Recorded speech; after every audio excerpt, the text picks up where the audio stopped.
Welcome to the History Forward podcast. I'm Rachel Kulik, Curriculum Officer and Sessional Lecturer. Here, you will get inside stories from recent alumni on their educational journeys and what motivated and shaped their career paths. The purpose of this podcast is to raise awareness of the exciting and diverse careers achieved by undergraduate alumni of historical studies programs as told through their own voices, and to help inspire you to think about who you want to become and the skills you can bring forward. Thank you so much for joining in today. Now, let's talk history.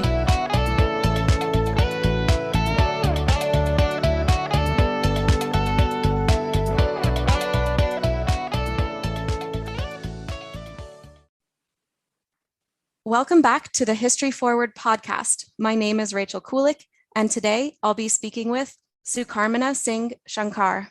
Sukarmina is a 2019 Honors Bachelor of Science graduate with distinction. Her specialization was forensic anthropology with a minor in South Asian civilizations. Currently, she is a research assistant under the supervision of Dr. Kumar Murthy and is working on the Scalable Architecture for Smart Villages project. While at UTM, she was active with the forensics program, holding multiple offices, including the president of the Forensic Society. She was actively involved in outreach and was one of the first outreach volunteers. Sukarmina has also published several papers, including one on research conducted during the capstone Forensics 481 course in the inaugural edition of Young Anthropology Journal, addressing the opioid crisis and the death investigation system within Nova Scotia, Canada. Specifically as a student doing a minor in the Historical Studies department, she wrote a unique paper on the textual history of Ayurveda with the help of select practitioners at the All India Institute of Ayurveda. Thank you so much, Sukarmina, for joining the podcast today. Thank you so much for having me, Rachel. It's an absolute pleasure to be speaking with you. I would like to start by asking you what your connection is with the Department of Historical Studies at UTM. And I realize I already answered some of this in the introduction, but what program did you complete? Did you take any other courses in the department? When did you graduate? So the program that I took under the Department of Historical Studies was the South Asian Civilizations minor. And I graduated with that minor in 2019, along with my specialist. And as part of my minor, some of the courses that I completed included Sufi and Bhakti devotional poetry or literature, renunciation and erotica in Sanskrit literature, as well as history of Sikhism, history of Hinduism, and an independent reading course under the supervision of Dr. Ajay Rao, which was looking at the textual history of Ayurveda. And I was actually able to visit the All India Institute in New Delhi, India, as part of my independent research for that course. That's excellent. I'd love to hear more about your experiences in New Delhi and traveling as well, but we'll get to that in a moment, I think. First, could you tell me a bit about how you ended up coming to study at UTM and in your historical studies program, and maybe where you're from? Absolutely. So I am originally born in India, but I was raised mostly in Mississauga.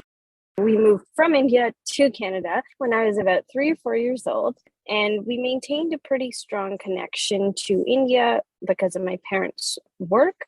And we visited at least once or twice a year up until I got into high school, and then school started getting more intense, so I couldn't take as much time off. But because I maintained that connection, I was always very curious to know more about South Asia as a whole.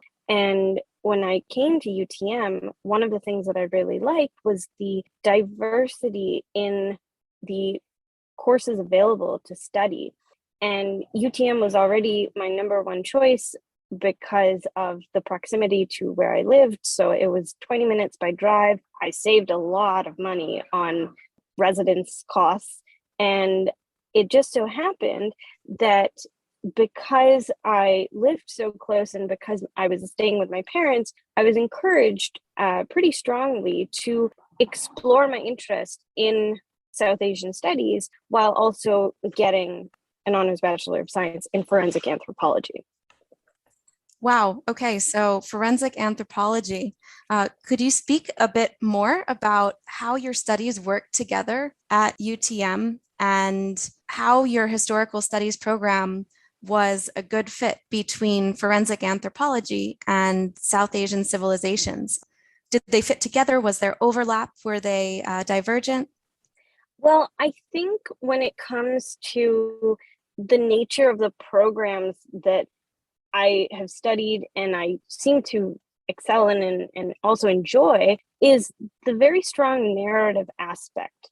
So I think underlying both the South Asian Civilizations minor and the forensic anthro specialist is you have to be an active listener, whether it's actively listening to the voices that are coming through with your case studies that you're reading or the analysis of the literature that you're trying to interpret the past historical stories that have been put forward or understanding how exactly people used to conduct certain rituals or religious practices. So that I think is the underlying connection. But when it came to actually doing coursework, definitely divergent. Unfortunately, the Department of Historical Studies doesn't provide a field school, unlike the forensics program, which we have out by Lylehurst. We had to excavate remains, the non-human remains, to clarify, and get hands-on training. So I think that would be the divergent aspect of it. I think when it comes to how the minor is a good fit, because you have to think so creatively with forensic science and you have to ensure that you're not getting tunnel vision when it comes to considering all different possibilities. It's kind of the same thing with historical studies, that you have to keep an open mind to different interpretations of the same text. And that's something that I felt really helped me grow as a person, to really allow multiple perspectives to come into one conversation. And it helped with my leadership roles and saying that different people bring different things to the table. And I can't just shut one idea down and only favor another, because in the long run, both of those ideas might either go completely bust or might both work really well. I just have to give it that time and space and nurture it as somebody who's interested in a leadership role. Thanks so much for sharing that. That's fantastic. How you made this work and how you saw these differences as well as similarities. I'm wondering now if you could tell us a bit about your current job role and how your studies in the programs influence them, or how it's been useful in what you're doing now. So you're in yet another department, another area now, working on a project right in the Department of Math, if that's correct. That is correct, under the supervision of Dr. Kumar Murthy, who happens to be affiliated with the math department and also currently serving as the director for the Fields Institute on the St. George campus.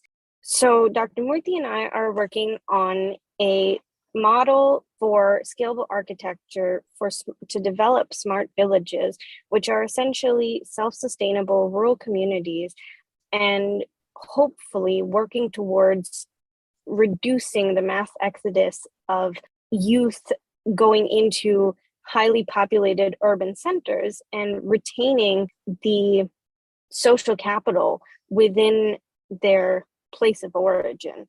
And where the benefit of my minor comes in is truly in the holistic nature of understanding all the different literature that exists on smart cities and putting them into context of smart villages, and also looking at specifically within South Asia, because both of our backgrounds as collaborators are in India, is knowing the nuances in the different cultural groups that exist.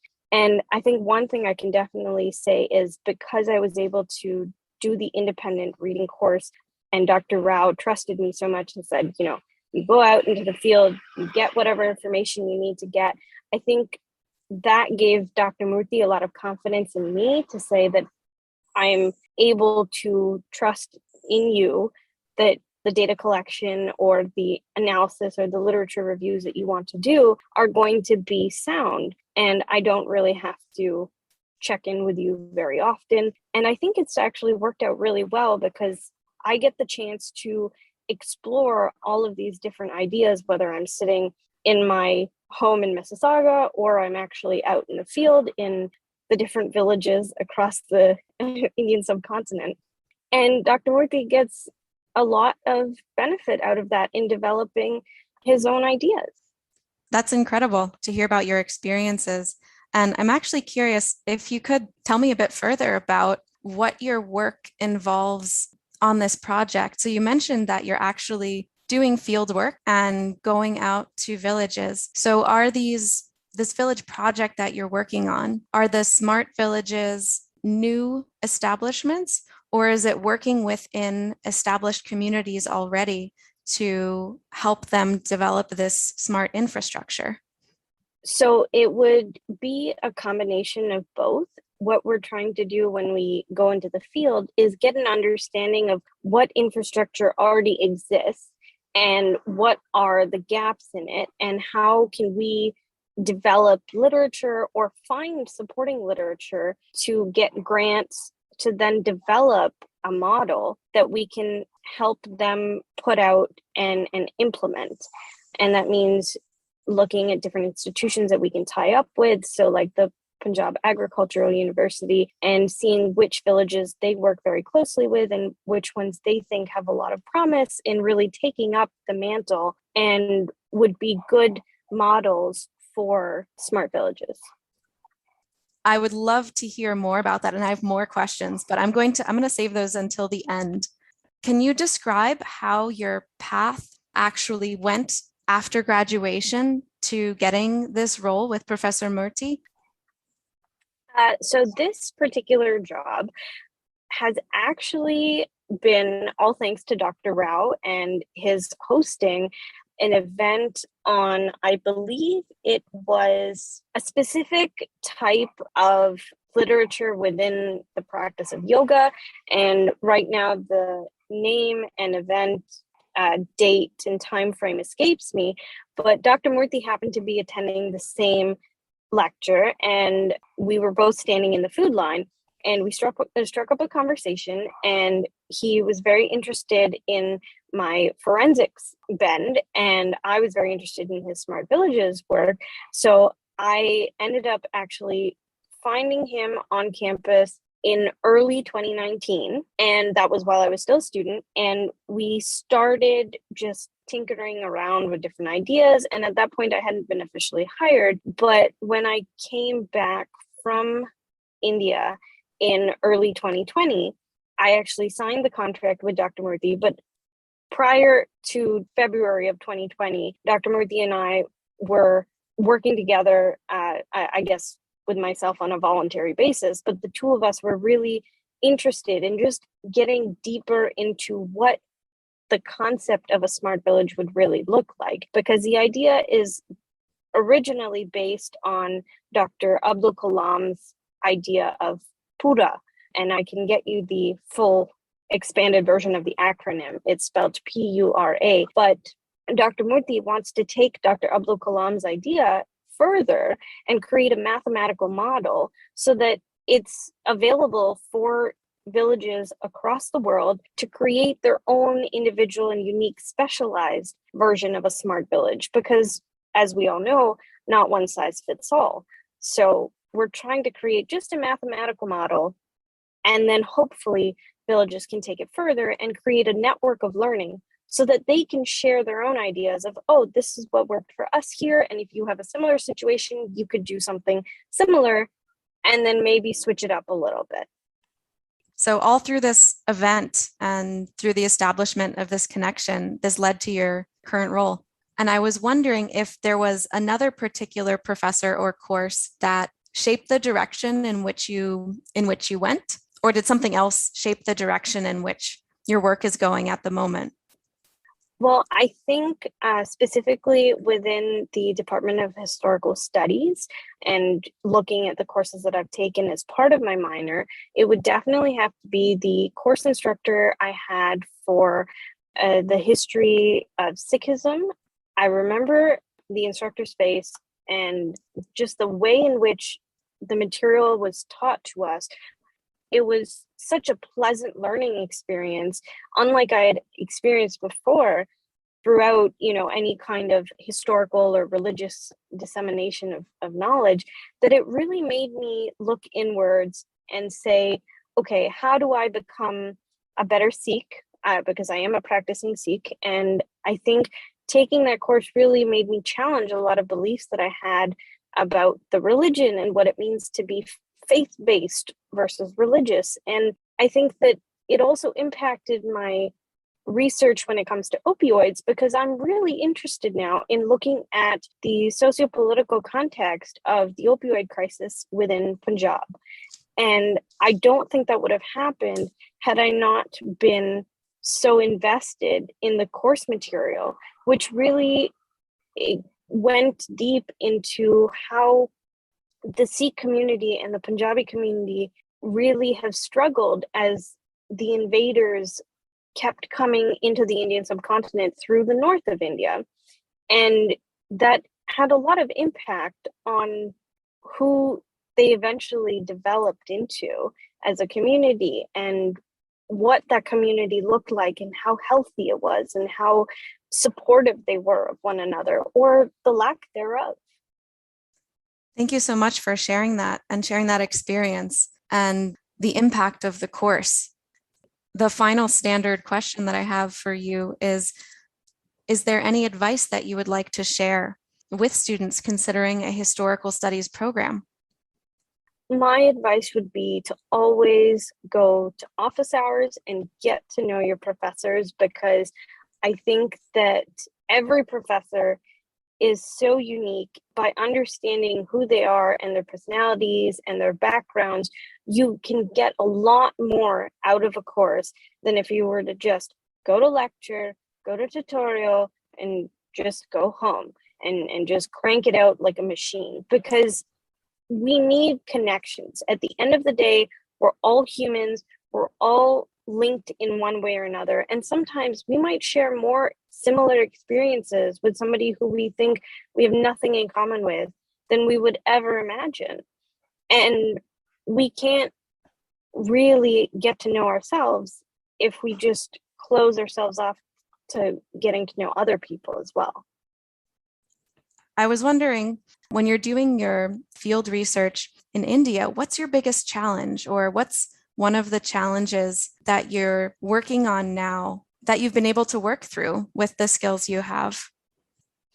I think the two that come up, which I feel are equally important to share, are suspending judgment and acknowledging immense privilege.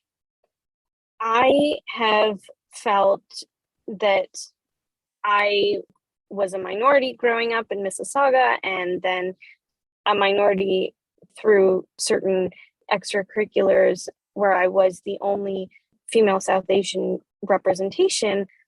And when I go to India and when I'm sitting in on these village conversations, I realize that there's so much more that's happening that I really need to just put my own perspectives on hold and look at things from another angle and allow myself to be in their shoes to understand what it is that their specific needs are. Because if I come in with my own experiences and my own baggage, I tend to be judgmental of what they would like to be remedied or to be improved or to be completely halted. And I think that the other thing about privilege is that I live as a settler on Indigenous land. And when I go to India, the immense privilege that I have, I think, in both situations of financial stability and having known shelter is so stark of a contrast when you go to small rural communities who are still renting the places that they live in, or they are paying off immense amounts of debt that they owe to somebody else. And they don't truly feel like they've integrated into the community, or they're living in a peri-urban settlement that's just on the outskirts of like a big city, and they still feel like their home is somewhere else. And I think that knowing that I have a home, that I have a place where I feel like I truly belong, makes the acknowledgement of privilege that much more important when it comes to doing authentic, and I think very rational field work and data collection. Thank you so much for sharing that. It's really good to hear your perspective. I would like to end now with a final question and just open the space for you if there's anything else that you would like to add. I think the only other thing that I would like to add is that when it comes to any social science or non-core STEM subject, you really have to allow yourself to relax and get into the space, because it's so mind expanding and there's so many different perspectives that it really challenges you and pushes you to become a better version of who you are, regardless of what you're studying, whether it's history, whether it's religion, it's sociology.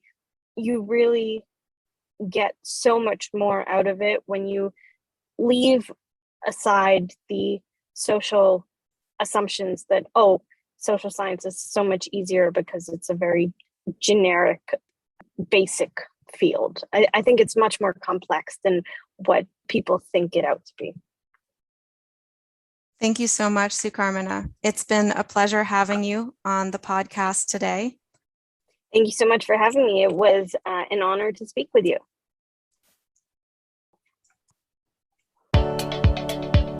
If you enjoyed this episode and you know someone who would also enjoy this episode, please pass it on to them or share it with your friends. Like it, click the follow button, or enter your email on the blog to receive podcast updates. Thank you so much for joining us today. I look forward to having you tune in next time to History Forward.